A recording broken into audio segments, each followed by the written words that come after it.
Silver took a really big hit today, but I don't think it's going to last long. I'll tell you why in this video as we explore.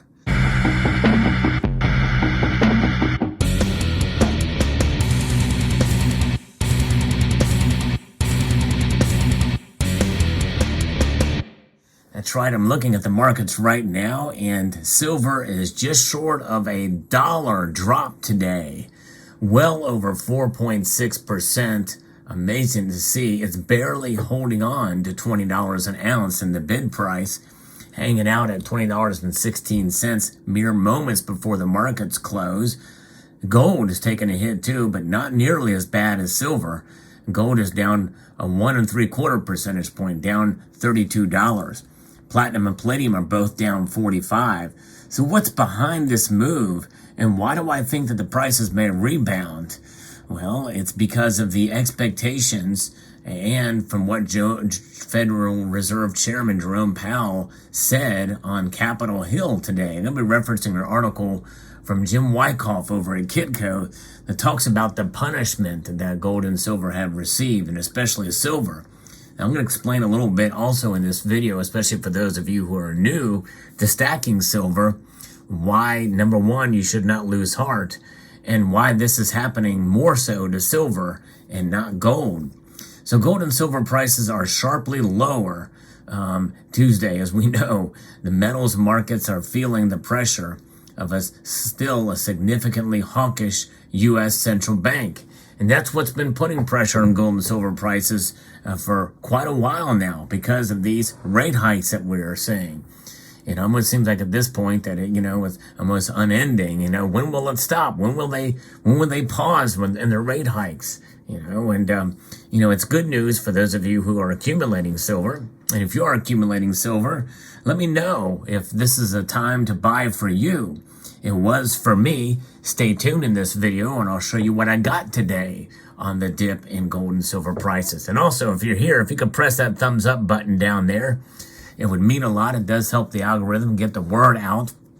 Nonetheless, Federal Reserve Chairman Jerome Powell testified on U.S. monetary policy to a Senate committee. Powell leaned hawkish, which was not surprising to many.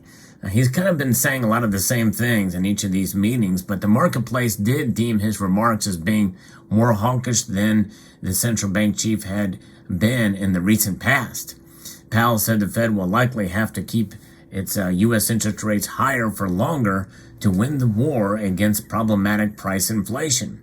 He said recent stronger U.S. economic data has likely rolled back some of the softening the U.S. had seen on the inflation front in the past few months.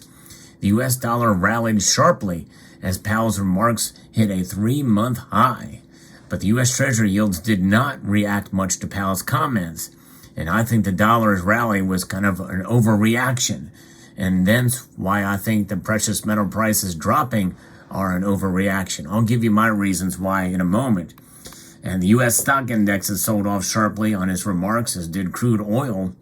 Powell speaks to a House of Representatives panel on Wednesday. That's tomorrow as of the recording of this video. The hawkish Powell is bearish for the metals markets because of the implications of softening consumer and commercial demand as the tighter central bank policy squeezes their respective economies in order to reduce demand. Essentially, that's manipulation. The Federal Reserve is pretty transparent on their manipulation of the dollar, therefore manipulating gold and silver. And gold and silver's drop is a good thing if you're a buyer and a bad thing if you need to sell. If you need to sell these precious metals, it's a bad day for you. However, I'm encouraging folks to hang on and to actually accumulate more of these to have in reserves in case you need them in case of an emergency. You might need these. So the best thing to do in times like this is to have a stockpile of these so you don't have to liquidate these in an emergency situation. Now, I know it's sort of a catch-22 because these are losing value at a rate more than 6% per year. Inflation is still out of control, and they want to get it back to 2%, and that's one thing. There's been talk about that they may be happy with 3%, but he mentioned, in his remarks today that he definitely wants to go down to 2%, which is good. I'm glad he said that, but nonetheless, Powell said that the Fed will likely have to keep these rates higher for longer. And this dollar rallying sharply is really the biggest thing. The U.S. stock index is selling off, and the bearish markets for a lot of these commodities is something that we're starting to see now. Traders and investors are also looking forward to the February U.S. employment situation report from the Labor Department, and that comes this Friday. The non-farm payroll component of the report is expected to show a rise of 225,000 jobs, following a mammoth rise of 517,000 of them in the January report. If this report comes out stronger than expected, the Federal Reserve very well may raise interest rates up higher than the 25 basis points, and they may go to 50 basis points.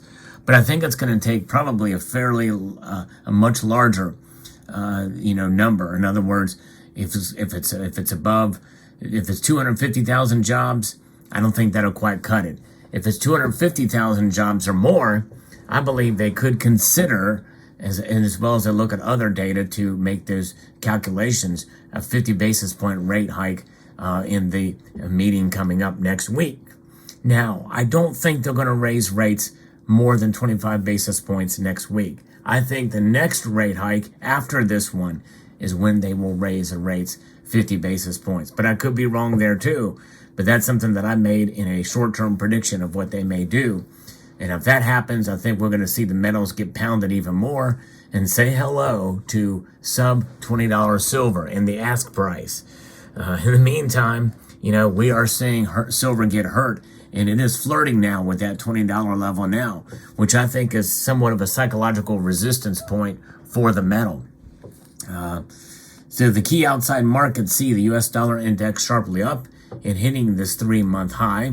There's only so much more the dollar can go up and stay up, and that is going to weigh on as far as what the metals do. Many people feel the dollar is overvalued at this point, and we'll see how it plays out. But nonetheless, this is kind of where we are at. We have the silver bears. They've got the firm overall near-term technical advantage and gained fresh power today. And this is where the closing price is above solid technical resistance at 2150. The next downside price objective for the bears is closing prices below solid support at $19. And the first resistance was seen at $20.50 and then at $21.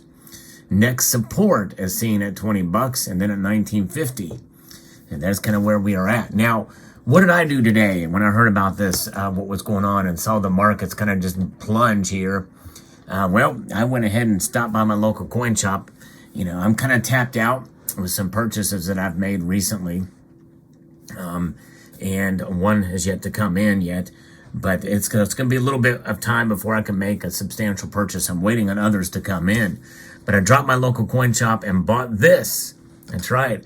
I got me a piece of silver and this is an old school Engelhard bar. And, and I thought, I could kill two birds with one stone with this purchase. This 1 ounce silver bar being, the classic Engelhard, they're not terribly uncommon. Yay, though, I've never seen one with this kind of back on it. It's sort of a reticulated patterned back there. It's not frosted. It's just it has this texture on it, which is really cool in a way. And I don't know anything about these bars.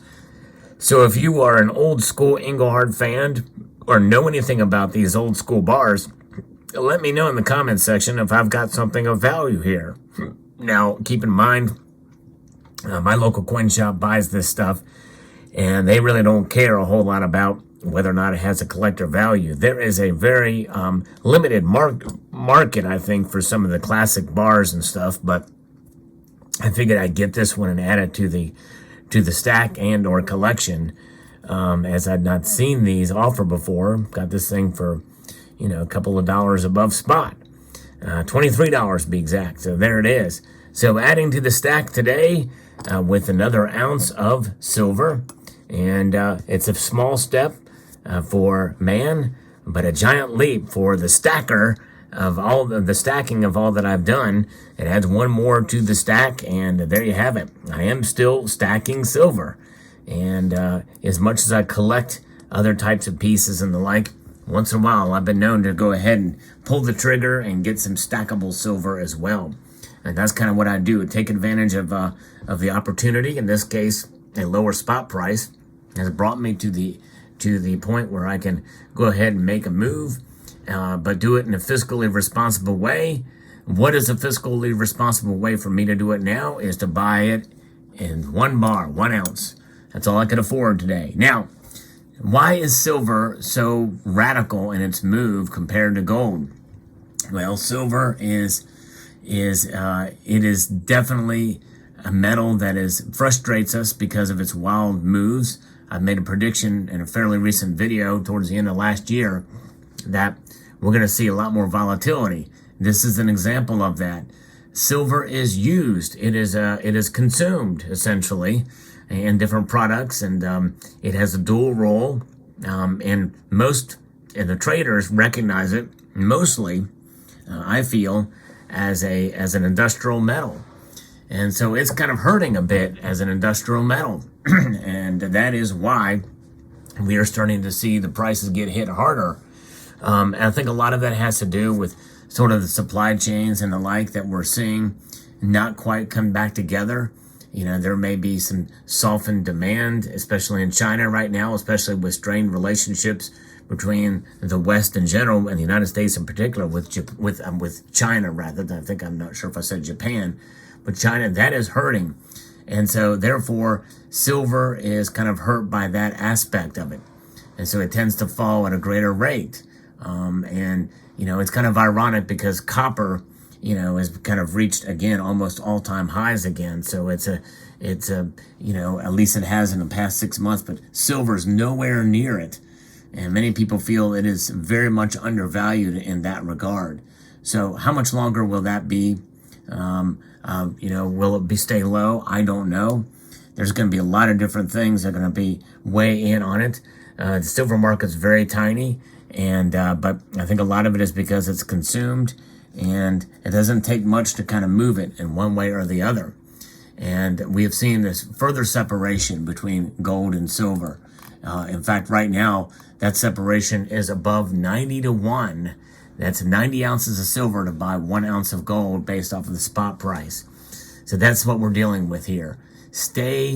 Hold on to your silver. That's the best advice I can give you during these times. If you don't feel comfortable buying, don't sell. Just hang on to it. It's going to come around. What that looks like, I don't know down the road. I'm still predicting maybe $28 by the end of the year. That very well could be an overly bullish prediction. I don't know.